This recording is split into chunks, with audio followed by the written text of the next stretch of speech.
அருட்பெரும் ஜோதி அருட்பெரும் ஜோதி தனிப்பெரும் கருணை அருட்பெரும் ஜோதி தயவு. நேயர்களே, 1/1/2024 கும்பராசி கும்பலக்கணம். அங்கே அவிட்டம் சதயம் புரட்டாதி இந்த 3 நட்சத்திரத்தில் பிறந்த ஆண் பெண் இளைஞர்கள், அப்புறம் அதில் வந்த மாணவிகள் மாணவர்கள், இவர்கள் அனைவருக்கும் கொஞ்சம் கடைசி வரலும் இதை பாருங்கள். கும்பத்தை நம்ம அதிகமாக கவனிக்க வேண்டியதாக இருக்குது. காரணம், இந்த கும்பத்தில் பிறந்த லக்னாதிபதி மட்டும் கெட்டியாக இருக்கார். அப்போ என்ன, லக்னாதிபதி அங்கே ஆட்சி சனி பகவான். அப்போ அவரே விரையாதிபதி 12 குடையவனாகவும் வர்றார். அவரும் அங்கே ஆட்சியாக இருக்கார்.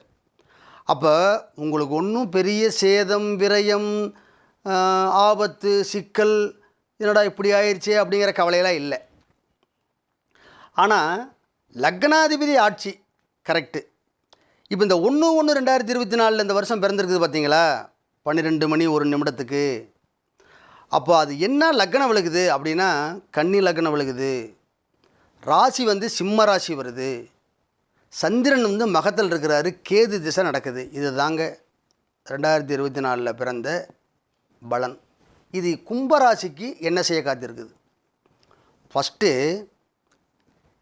மாணவர்கள் மாணவிகள், நீங்கள் உங்களுக்கு லக்னாதிபதி கும்பராசியில் கும்பலக்கணத்தில் பிறந்த லக்னாதிபதி உங்களுக்கு ஆட்சியாக இருக்கார். அப்போ உங்களுக்கு எல்லாமே கிடைக்குது, எனக்கு எதுவுமே கிடைக்கல அப்படிங்கிற மாதிரி. அதனால் எல்லாமே கிடைக்குது, எனக்கு எதுவுமே கிடைக்கல, எனக்கு ஒன்றும் பிடிக்கல, இப்படி போயிருக்கலாம் அப்படி போயிருக்கலாம் அப்படிங்கிற குழப்பம். ஆனால் நீங்கள் அப்படி இருக்கிறீங்களா அப்படின்னா, உண்மையாலுமே இந்த 2024 புத்தாண்டு உங்களை தொழில்நிலை, இப்போ மாணவர்கள் மாணவிகள் எடுத்துக்கங்க, அவங்களுக்கு தொழில் என்ன, கல்வி. அவங்களுக்கு உங்கள் உறவினர்கள் நண்பர்கள் சிறப்படைகிற மாதிரி உயர்வை கடவுள் சத்தியமாக உங்களுக்கு கொடுத்துரும். இதில் சந்தேகமே இல்லை. காரணம், எப்படி சொல்கிறீங்க, 7ஆம் இடம் தான் ஒரு மனிதனுடைய தொழில், 7ஆம் இடம் தான் ஒரு மனிதனுடைய கூட்டு, 7ஆம் இடம் தான் நம்மளை வழிநடத்தி செல்லக்கூடியது. 7ஆம் இடம் அதுதான் நமக்கு சரியான நேருக்கு நேர் நம்மளை கவனிக்கக்கூடிய கிரகம்.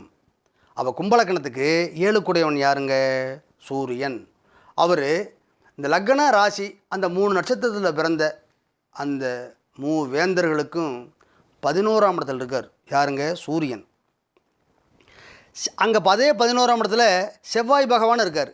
செவ்வாய் என்ன, நீங்கள் 2023 இருந்து 2024 வரையில் 2023 லாஸ்ட் வரையில் எடுத்த முயற்சி அது 11ஆம் இடத்துல இருக்குது. அப்போ உங்களுடைய முயற்சி உழைப்பு இதெல்லாம் 2024 கடவுளுடைய கிருபையில் லாபத்தில் இருக்கார். 2023 எடுத்த முயற்சிகள் அனைத்துமே லாபத்துக்கு போயிடுது. அடுத்து உங்களுடைய வாக்கு ஸ்தானத்தில் யார் இருக்கிறா, ராகு இருக்கார். அப்போ வார்த்தையை நிதானமாக பேசணும், கவனம். வார்த்தையை கொஞ்சம் நம்ம நிதானமாக பேசணும். நியாயமாக நம்ம பேசுகிறோமா, நம்ம பேசுகிறது சரியானு உங்களை நீங்களே செக் பண்ண வேண்டியது. இது மாணவர்கள் மாணவிகளுக்கும் உறுதியாக சொல்லக்கூடிய வார்த்தை. அடுத்து சந்திரன் 6 குடையவராகி 7ஆம் இடத்துக்கு வர்றார். அப்போ 6ஆம் இடம் என்ன, உங்களுடைய உழைப்பில் அந்த 6 குடையவன் லக்னத்தை பார்க்குறாரு அப்படின்னா, இயற்கையாகவே உங்களுக்கு எதிரிகள் உருவாயிட்டாங்க. அதாவது இவ்வளோ நாளாக முன்னேற்றமான நிலையில் சிறப்பான நிலையில் இருந்தவங்க எல்லாமே உங்கள் கூட 6 குடை நேரில் வர்றாருல, உங்களை பார்க்குறாரு, நீங்கள் ஜமாளிச்சிருவீங்க, அது வேறு விஷயம். ஆனால் சந்திரன் உங்களை பார்க்குறாருல, 6 குடை வரை பார்க்குறாருல, ஏதோ போட்டிக்கு ஆள் வந்துடுற மாதிரி உணர்வீங்க. யாரும் உங்களை ஒன்றும் பண்ண முடியாது. ஏன்னா லக்னாதிபதி சனி ஆட்சி, சனியை மீறி ஒரு கிரகம் ஒன்றும் செய்ய முடியாது. சனி தான் குருவோட ஈக்குவல் பவர். குரு பார்த்து எந்த அளவுக்கு ஒரு மனிதனுக்கு உயர்வு கொடுக்குமோ, சனி பார்த்து கெடுத்தால் எந்த கிரகத்தினாலையும் தடுக்க முடியாது. கும்பராசி கும்பலக்கணத்தில் பிறந்தவங்களுக்கு சனி பகவான் கெட்டியாக இருந்தார்னா உங்களைய சத்தியமாக எந்த சக்தினாலையும் அசைக்க முடியாதுங்கிறது திட்டவட்டம். இருந்தாலும் மற்ற கிரகங்களுக்கு உண்டான ஒரு பலன் இருக்குல்ல. இப்போ அப்படி பார்க்குற பட்சத்தில் சந்திரன் 6 குடையவராய் 7 இருக்கார். உங்களை பார்க்குறாருங்க, எதிர்ப்பு வரும், ஜமாளிக்கணும், பொறுமை வேணும். சந்திரன் மனோகாரகன், டக்குன்னு கோவப்படுவீங்க, டென்ஷன் ஆவீங்க, பொழுது போகாத மாதிரி நினச்சிக்குவீங்க. அப்படிலாம் ஒன்றும் இல்லை. இதெல்லாம் ஜமாலிஸ் தாண்டி தான் போயாகணும். அடுத்து திசை உங்களுக்கு எங்கெங்கே நடக்குது? 8ஆம் இடத்துலேருந்து நடக்குது. அப்போ 8ஆம் இடம் என்ன? மறைமுக எதிர்ப்பு. உடல் சம்பந்தமாக வயிறு அல்லது அந்த மோஷன் பிரச்சனை இதெல்லாம் சொல்லலாம். அப்புறம் இதெல்லாம் பெண்களுக்கு ஆண்களுக்கு இருபாலர்களுக்கும் இது சம்பந்தமான சின்ன சின்ன தொந்தரவுகள் நடக்கும். இதெல்லாம் தாண்டி சனி பகவான் உங்களை காப்பாற்றுறது உறுதி. இருந்தாலும் இதில் வரக்கூடிய பலன்களை உங்களுக்கு சொல்கிறேன். அடுத்து 8 5 2 பேருமே புதன் தான். இவங்க 2 பேரும் என்ன பண்ணுறாங்க? நாங்கள் 2 பேரும் நாங்கள் 2ஐயும் செய்வோம். நாங்கள் 5க்கு உண்டானவராகி புதனாகி உங்களுக்கு நல்ல புத்தியையும் ஒழுக்கத்தையும் உயர்வையும் திறமையும் கொடுப்போம். 8 10ல் உட்காந்து உங்கள் தொழிலில் உங்கள் புத்தியில் குழப்பத்தையும் செய்வோம். நீங்கள் லக்னாதிபதி ஆட்சியை உட்காந்துருக்கிறீங்க. 10ஆம் பார்வையாக இந்த புதனையும் சுக்கிரனையும் நீங்கள் பார்ப்பீங்க. ஜமாளிச்சுக்க வேண்டியது உங்கள் பொறுப்புன்றார். யார்? புதன். சுக்கிரன் 10ல். இப்போ சுக்கிரன் யார்? சுகஸ்தானாதிபதி, பாக்யாதிபதி 10ல். அப்போ பாக்யாதிபதி நான் தான், பாதகாதிபதி நான் தான், சுகஸ்தானாதிபதி நான் தான். நல்லா சாப்பிடுங்க, ட்ரெஸ் போட்டுக்குங்க, உங்களுக்கு என்ன பொருள் என்னென்ன வேணுமோ ஈஸியாக அது பாட்டுக்கு வரும், அனுபவிச்சுக்குங்க. ஆனால் அதில் இப்படி வந்ததுக்கு இப்படி வந்துருந்துன்னா பரவாயில்ல அப்படிங்கிற குழப்பம் உங்களை விட்டு தீராது. நான் அதை எல்லாத்தையும் தான் செய்வேன். சுக்கிரனாகிய நான் 10ஆம் இடத்துல உட்காந்து உங்களுக்கு எல்லா பலனையும் தான் செய்வேன். அதனால் அதை நீங்கள் ஜமாளிச்சிக்க வேண்டியது. ஏன்னா நீங்கள் தான் 10ஆம் பாரு என்னை பார்க்குறீங்களே, சுக்கிரனை பார்க்குதில்ல சனி, அதெல்லாம் ஜமாளிச்சிக்குவீங்க. இப்போ கேது 8ஆம் இடத்துலேருந்து திசை நடத்துகிறார். நான் கும்பராசிக்கு தான் இந்த 12 ராசிகளில் லக்கணத்தில் அதிகமாக பேசியிருக்கிறேன். காரணம்னா விஷயம் இருக்குது. இந்த 2024 உயர்வான நிலையை அடைய போகிறவங்களும் கும்பந்தான். டென்ஷன் ஆகி அதில் ஏதாவது தன்னுடைய நிலையை குறைச்சிக்கிறவங்களும் கும்பந்தான். அதனால் கும்பத்துக்கு நிறையா பேசியிருக்கிறேன். இப்போ கேது 8லிருந்து திசை நடத்துகிறார்ல, இதுக்கு நான் என்னையா செய்கிறது? 8ஆம் இடத்துலேருந்து திசை நடத்துச்சுன்னா நல்லா இல்லைன்னு ஒரு சில ஜோசியர்கள்லாம் பேசியிருக்கிறாங்க. கும்பராசிக்கு 8ல் கேது வர்றாரு, 2024 சிறப்பை செய்யாது, அது தொந்தரவை செய்யும், தடைகளை செய்யும். உண்மை தான், அவங்க சொல்கிறதெல்லாம் தவறு கிடையாது. எந்த ஜோசியர் கும்பராசிக்கு தவறாக பேசியிருந்தாலும் அதை நம்ம ஏற்றுக்கிட்டு அவங்க என்ன பரிகாரம் சொல்கிறாங்க, இந்த பிரச்சனையிலிருந்து எப்படி வெளியே வந்துக்கிறது அப்படிங்கிறத அதை அவங்களுக்கு நீங்கள் ஃபோன் பண்ணி கூட கேட்டு தெரிஞ்சுக்கலாம். எனக்கு தெரிஞ்ச பரிகாரம் நீங்கள் என்ன செய்யணும்?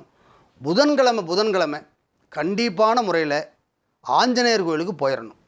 போய் அழகாக அவருக்கு நெய் தீபம் அல்லது நல்லெண்ணெய் தீபம் ஒரு 7 தீபம் போட்டு கொஞ்சோண்டு சர்க்கரையும் பச்சரிசி ஒரு வெத்தலையில் அவருக்கு முன்னாடி வச்சு, சிகப்பு கலரில் பூவு, செம்பருத்தி பூவு, ஏதோ ஒரு பூவு, சிவப்பு கலரில் கிடைக்கலையா ஏதோ ஒரு பூ வாங்கி அவருக்கு சமர்ப்பணம் பண்ணிட்டு ஒரு 7 சுற்று இடதுபுறமாகவும் 10 சுற்று வலதுபுறமாகவும், நல்லா கவனிச்சுக்கோங்க, விநாயகருக்கு வலதுபுறமாக 10 சுற்றும், விநாயகருக்கு இடதுபுறமாக 7 சுற்றும் சுற்றி வழிபட்டுக்கிட்டிங்கன்னா பெரிய சிறப்பையும் உயர்வையும் மாணவ மாணவிகளுக்கு கொடுக்கும்.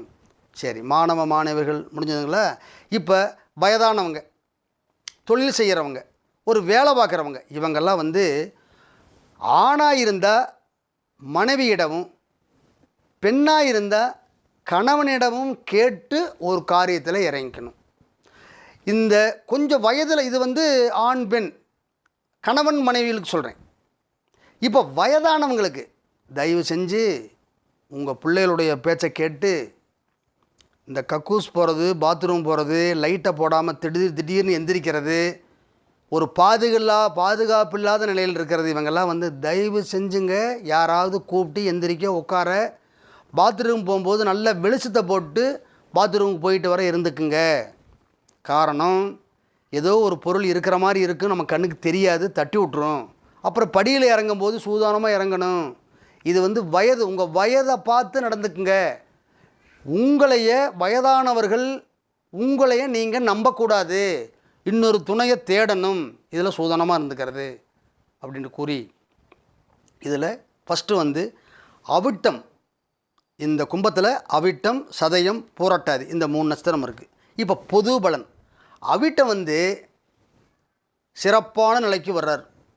அவிட்டத்தில் பிறந்தவங்க 2024 ஏஎஸ் குணால் ஜோதிடன். என்னுடைய ஃபோன் நம்பரு அருளரசர் டிவி. ஓப்பனாக சொல்கிறேன், கும்பத்தில் பிறந்த அவிட்ட நட்சத்திரக்காரங்களுக்கு கல்வியிலையும் தொழிலையும் 2024 மிகப்பெரிய உயர்வை செய்யும். சதய நட்சத்திரத்தில் பிறந்தவங்களுக்கு 2024 தடையோடு கலந்த சிறப்பு தான். ஒரு சில போராட்டம் பண்ணி தான் ஜெயிக்கணும். அது இறைவனரில் உங்களுக்கு நடக்கும். இந்த பரிகாரத்தெல்லாம் செஞ்சுக்கிட்டு விநாயகர்களுக்கு போய்கிட்டிங்கன்னா, இந்த 3 பேரும் அவிட்டம் சதயம் புரட்டாதி 3 பேருமே விநாயகர்களுக்கு போகிறது சிறப்பு. போய்க்கணும். சதயத்தில் பிறந்தவங்க தடையோடு கலந்த வெற்றி. பூரட்டாதி, இந்த பூரட்டாதியில் பிறந்தவங்க பொருளாதார நிலையில் ஒரு சில செலவுகள் ஏற்படுது, செஞ்சுக்குங்க, ஒன்றும் தப்பு இல்லை செஞ்சுக்கிறது. மற்றபடி இந்த 3 நட்சத்திரத்தில் பிறந்த அவிட்டம் சதயம் புரட்டாதி நட்சத்திரக்காரங்களுக்கும் கும்பராசியில் கும்பலக்கணத்தில் பிறந்த ஆண் பெண் இருபாளர்களுக்கும் என்னுடைய அருளரசர் டிவி மூலியமாக 2024 புத்தாண்டு வாழ்த்துக்களை கூறி விடைபெறுகிறேன். வணக்கம். தயவு.